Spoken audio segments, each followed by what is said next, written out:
Senators cautioned Governor Makinde of Oyo State against making statements that could undermine ongoing efforts by the federal government and security agencies in tackling terrorism and kidnapping following his call on the United Nations to investigate the abduction of school children and teachers in Orire local government area of the state.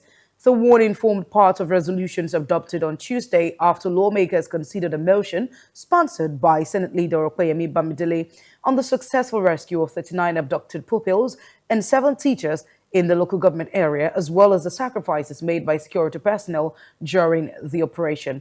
The Senate, while commending the security agencies for securing the release of the victims, praised President Bola Tinubu for directing the armed forces and other security institutions to deploy all necessary resources to ensure the unconditional freedom after they were kidnapped by heavily armed terrorists on the 15th of May 2026.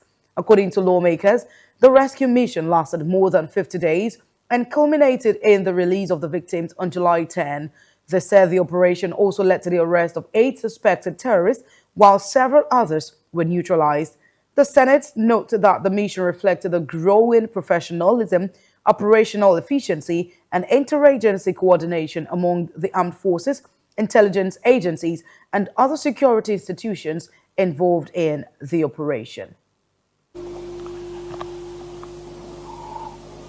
Motion on commendation of His Excellency President Bola Tinubu, GCFR, Commander-in-Chief of the Armed Forces of the Federal Republic of Nigeria, the Nigerian Armed Forces, and other security agencies for the successful rescue of abducted school children and their teachers in Orire local government area of Oyo State, and recognition of the gallant security personnel who paid the supreme price during the operation.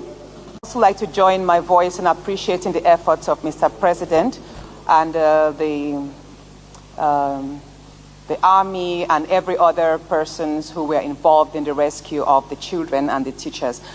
But I would like to add a vital part to this motion, please. And it has to do with the provision of psychological support, trauma counseling, and rehabilitation for the rescued victims to facilitate their full recovery from the trauma.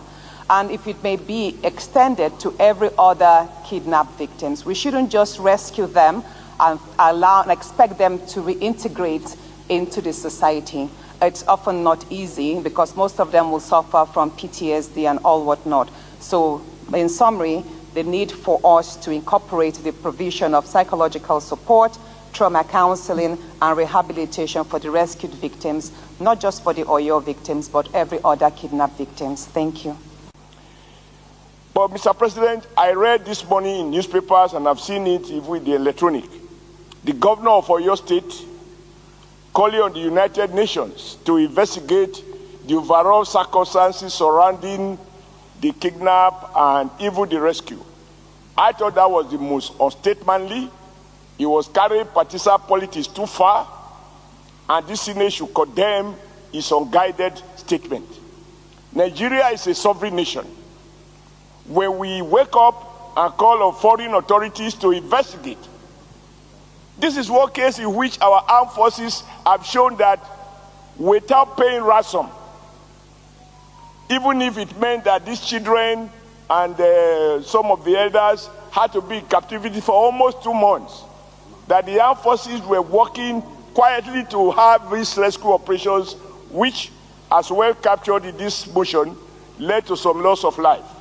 To trivialize it, to suggest, as the governor of Oyo State seems to have done, that there is something that is not open, that the UN needs to unearth the circumstances, is to question the sovereignty of our nation and to downplay the achievement of the Commander-in-Chief, President Bola Tinubu, and all the service chiefs and in fact all those involved in this process. But I want us to resolve that Thank you. the governor of Oyo State should not be seen as downplaying, undermining, and politicizing an issue in which ought to be something that the whole nation, across party divide, should start the UDC to commend our armed forces for what they have accomplished on this occasion and to encourage them to continue to do so.